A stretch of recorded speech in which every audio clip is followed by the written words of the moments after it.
बात करेंगे 9वीं की मैथ है, चैप्टर नंबर 3 है, एक्सरसाइज 3.3 का क्वेश्चन नंबर 5 है न्यू बुक का। इसमें वो कह रहा है कि गिवन डैट उसने हमें एक फंक्शन दे दिया है g x is equal to x plus b plus 5 where a and b are constant numbers, कि जहाँ पर ए और बी और 5 ये तीनों कॉन्स्टेंट नंबर्स हैं। If g of -1 is equal to 0, जब आप इस फंक्शन के अंदर ज़ीरो पुट करते हो, जब आप इस फंक्शन के अंदर -1 यानी कि एक्स की जगह -1 पुट करते हो तो आंसर क्या आता है 0। इसी तरीके से एंड दूसरी कंडीशन है जी ऑफ 2 इज इक्वल टू 10, जब आप इस फंक्शन एक्स की जगह 2 पुट करते हो तो आंसर क्या आता है 10। Then find the values of a and b. दो कंडीशंस दे दी हैं और एक फंक्शन दे दिया गया, ठीक है ना। हमने ए और बी की वैल्यूज़ फाइंड करनी है। सबसे पहले तो गिवन फंक्शन है g x is equal to a x plus b plus 5। इसी तरीके से यहाँ पर जी ऑफ -1 क्या है, जी ऑफ -1 इज इक्वल टू 0 है। ये फर्स्ट कंडीशन है, ठीक है ना।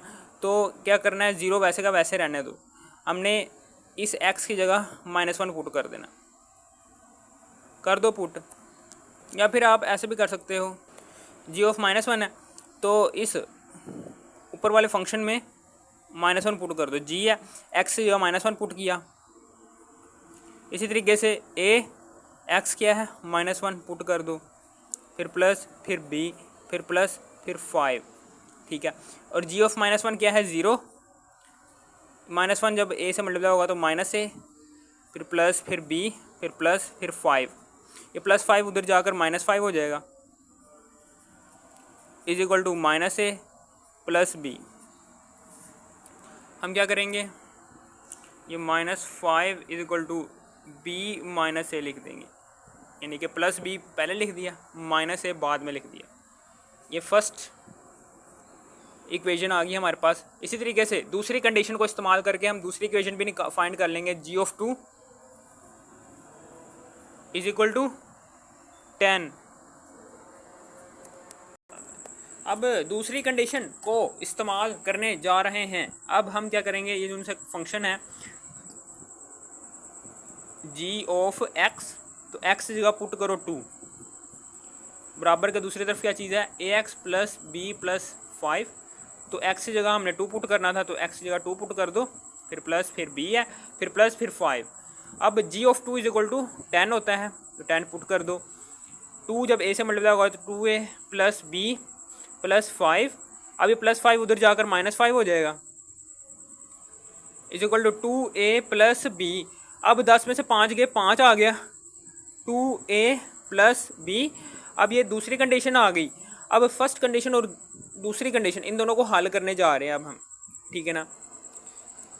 क्या करेंगे, ये देखिए आपको दिख रहा होगा यहाँ पर प्लस बी, और यहाँ पर क्या दिख रहा है, यहाँ पर भी प्लस बी। हम क्या करेंगे, इन दो इक्वेशंस को आपस में माइनस करेंगे, ठीक है ना। इस प्लस बी का साइन माइनस बी के साइन में तब्दील होगा, माइनस बी नीचे भी प्लस ऊपर, तो ये दोनों बी बी कैंसिल हो जाएंगे और पीछे एक कांस्टेंट नंबर रह जाएगा, वो रह जाएगा ए, तो हम ए की वैल्यू निकाल सकते हैं। तो कर दो, ये माइनस कर दो। हम क्या करेंगे, 2 में से माइनस कर दो 1 को। अब ये 2 क्या है हमारे पास, 5 is equal to 2a plus b, 5 is equal to 2a plus b, ठीक है। और दूसरा और पहली वाली इक्वेशन क्या है, -5 है, -5 is equal to b minus a, यानी कि मैं इस बी को प्लस बी को मैं इसके नीचे लिख दूँ, प्लस बी इसके नीचे आ गया, प्लस बी और माइनस ए इसके नीचे आ गया, ए के नीचे, यानी कि साफ सीधी सी बात है कि इस इक्वेशन के नीचे हमने कांस्टेंट नंबर्स ही लिखने हैं ना, 2a की जगह a ही लिखेंगे और b के नीचे b ही लिखेंगे, इसलिए मैंने ऐसे किया। अब माइनस कर रहे हैं तो ये माइनस का साइन तब्दील होकर प्लस का साइन तब्दील हो जाएगा, ये माइनस का साइन तब्दील होकर प्लस में चेंज हो जाएगा, ये प्लस का साइन तब्दील होकर माइनस में चेंज हो जाएगा। इस माइनस को और इस प्लस को, इन तीनों साइंस को भूल जाओ। अब ये नीचे वाले साइंस चलेंगे, ठीक है, ये प्लस प्लस माइनस, ठीक है ना। अब ये ऊपर वाला साइन क्या है, प्लस प्लस प्लस, एक जैसे साइंस है तो जमा होंगे, प्लस दोनों वैल्यूज जमा होंगी, प्लस 5 प्लस 5 प्लस 10 बन जाएगा। इसी तरीके से यहाँ पर भी एक जैसे साइंस है, प्लस प्लस एक जैसे साइंस होंगे तो दोनों वैल्यूज़ आपस में प्लस हो जाएंगी। 2 और 1 3, जिसके साथ कुछ नहीं होता, ए के साथ कुछ नहीं लगा हुआ, यहाँ पर 1 होगा तो 2 और 1 3 हो गया, 3 हो गया, 3 नीचे का नीचे, और ये ए कॉन्स्टेंट नंबर वैसे का वैसे नीचे। अब ये जमा माइनस माइनस, ठीक है ना, डिफरेंट साइंस हैं तो माइनस होगा, ये दोनों वैल्यूज़ माइनस होंगी, ठीक है। और हमें पता है कि इस वैल्यू के साथ भी बी की वैल्यू के साथ भी 1 है, इसके साथ भी 1 है, यानी कि ए सेम वैल्यूज़ हैं और डिफरेंट साइंस हैं, तो ये एक दूसरे को कैंसिल कर देंगी, ठीक है ना। अब ये ए के साथ 3 क्या हो रहा है, मल्टीप्लाई हो रहा है, उधर जाकर डिवाइड हो जाएगा, 10/3 इज इक्वल टू ए। अब हम क्या करेंगे, इस ए को और यहाँ से और क्या था, और कौन सी वैल्यू निकाली है यार, ए की वैल्यू निकाली है। अब इस ए की वैल्यू को इन दो इक्वेशंस में से किसी में भी पुट करो और बी की वैल्यू भी निकाल दो। मैं यहाँ पर आसान वाली इक्वेशन में पुट कर दूंगा ए की वैल्यू, तो ए की वैल्यू मैंने पुट कर दी 1 में, ठीक है। अब -5 is equal to b minus a, b minus a की वैल्यू क्या है जी, 10/3, ठीक है। ये -10/3 उधर जाकर प्लस 10/3 बन जाएगा इज इक्वल टू बी। अब ये इसको हल करने का तरीका आपको पता है कि जिसके नीचे कुछ नहीं होता उसके नीचे 1 होता है, ठीक है ना। अब इसका एलसीएम लो 3 आता है। हमेशा याद रखना कि अगर 5 के नीचे बटा नहीं ना लगा हुआ, ठीक है ना, तो ये 3 डायरेक्टली इससे मल्टीप्लाई हो जाएगा, 3 पंजे 15, क्या बन जाएगा 15, और साथ में साइन माइनस। इसी तरीके से बटे के नीचे भी 3 है और नीचे भी बटे के नीचे 3 है, ये दोनों एक दूसरे से कैंसिल कर देंगे, यानी कि डिवाइड करेंगे ना, 3 से डिवाइड होगा तो 1 आ जाएगा, 1 जब 10 से मल्टीप्लाई होगा 10 वैसे का वैसे ही। हमेशा याद रखना अगर बटे के नीचे वैल्यू सेम हो तो जो से बटे की ऊपर वाली वैल्यू है वो सेम नीचे आ जाएगी, ठीक है।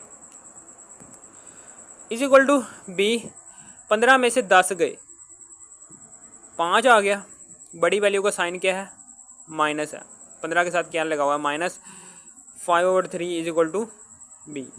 अब हम ये बी की वैल्यू और ए की वैल्यू को पुट करने जा रहे हैं। मैं क्या करता हूँ, इसमें फर्स्ट इक्वेशन में पुट करता हूँ बी की वैल्यू और ए की वैल्यू। बी माइनस ए को सोल्व करो, बी माइनस ए, क्या ये बी माइनस ए को सोल्व करने से जो सा आंसर आ रहा है वो बराबर के दूसरी तरफ मौजूद -5 के इक्वल आ रहा है, देख लेते हैं। बी क्या है हमारे पास -5/3, ए क्या है हमारे पास 10/3, 3 इन जोग्राफिकल क्या आएगा, एलसीएम क्या आएगा, 3 आएगा, तो ये 3 से कैंसिल हो जाएगा, -5 वैसे का वैसे ही, 3 से कैंसिल, -10 वैसे का वैसे ही। अब 10 में से 5 गए हो, एक जैसे साइंस है, माइनस माइनस एक जैसे साइंस है, दोनों वैल्यूज़ आपस में जमा हो जाएंगी, 10 5 15, हाँ। तो बड़ी वैल्यू का साइन क्या है, माइनस है, तो माइनस लगा देंगे। तो यहाँ पर 3 पंजे 15, क्या आंसर आ रहा है -5, और बराबर के दूसरी तरफ -5 है, इसका मतलब क्या है, हमारे दोनों आंसर्स ए और बी के आंसर्स सही हैं, ठीक है ना। ये हमारा क्वेश्चन नंबर 5 का मैंने यहाँ पर आपको सोल्व करके दिखा दिया, ठीक है ना। अब हम चलते हैं क्वेश्चन नंबर 6 की तरफ। क्वेश्चन नंबर 6 है, ठीक है। क्वेश्चन नंबर 6 है, इसमें वो कह रहा है consider the function defined by, उसने एक फंक्शन दे दिया है f(x) is equal to 5x + 2 और आगे एक कंडीशन दी है, if f(x) is equal to 32 then find the value of x। हमने x की वैल्यू फाइंड करनी है। इस कंडीशन को इस्तेमाल करके फंक्शन के अंदर फंक्शन से हमने एक वैल्यू निकालनी है x की, इस कंडीशन को इस्तेमाल करके f(x) इज इक्वल टू 32। अब f(x) क्या है हमारे पास, f(x) is equal to 5x + 2 है। अब हमें पता है कि x की वैल्यू f(x) उसने दिया हुआ 32 है, ये लो जी 32 हमने पुट कर दिया, f(x) इज इक्वल टू 32 होता है। हमने सबसे पहले तो हम क्या करेंगे, हम कहेंगे condition, given condition is f of x लिखने के बाद f of x is equal to 32 लिखना है, ठीक है ना। अब पुट कर दो इस फंक्शन के अंदर 32, f of x is equal to 32 put किया। अब 5x प्लस 2, ये प्लस 2 उधर जाकर -2 हो जाएगा, इज इक्वल टू 5x, 32 में से माइनस किया 2, 30 आ जाएगा। 5x, ये 5 इधर मल्टीप्लाई हो रहा है, उधर जाके डिवाइड हो जाएगा। 5 का 30 is equal to 6 is equal to x, और x इज इक्वल टू 6। ये हमारे पास आंसर आ गया, ठीक है ना। ये हमारे पास x इज इक्वल टू 6 आ गया। इसी तरीके से अगर f ऑफ x की जगह 5x प्लस 2 नहीं देता, वो इस फंक्शन की जगह आपको एक और फंक्शन दे देता है f of x is equal to 5x plus 1, ये वाला फंक्शन दे देता है, और कंडीशन सेम यही होती है, यानी कि ये वाली कंडीशन होती है f of x is equal to 32। बाज़-औक़ात वो ये करता है पेपर के अंदर, तो हम क्या करेंगे, इसको सॉल्व कर देंगे, ठीक है ना। f of x is equal to 32 है, तो f ऑफ x की जगह 32 पुट करो, is equal to 5x plus 1, ये प्लस 1 उधर जाकर -1 हो जाएगा। 5x 32 में से माइनस किया 1, तो 31 इज इक्वल टू 5x, 5 उधर मल्टीप्लाई हो रहा है, उधर जाकर डिवाइड हो जाएगा। 31 over 5 is equal to x। अब ये x की वैल्यू हमारे पास इस तरह से डिफरेंट आ जाएगी, जब वो डिफरेंट फंक्शन हमें प्रोवाइड करेगा पेपर के अंदर, तब 6 आंसर नहीं आएगा, ठीक है ना, क्योंकि उसने हमें फंक्शन चेंज करके दे दिया, 5x 2 की जगह 5x 1 दे दिया, ठीक है ना। अगर आपने एक्सरसाइज 3.3 के बाकी पार्ट्स देखने हैं तो आपने इसी वीडियो के टाइटल पर क्लिक करना है। टाइटल पर क्लिक करने के बाद टाइटल के डिस्क्रिप्शन में जाने के बाद एक्सरसाइज 3.3 के बाकी पार्ट्स भी देख लेना है, ठीक है ना। अगर आपको इस वीडियो की तरह से भी थोड़ी सी भी समझ आ गई हो, इस वीडियो को कर दो लाइक और सब्सक्राइब और शेयर भी कर देना। Thanks for watching me.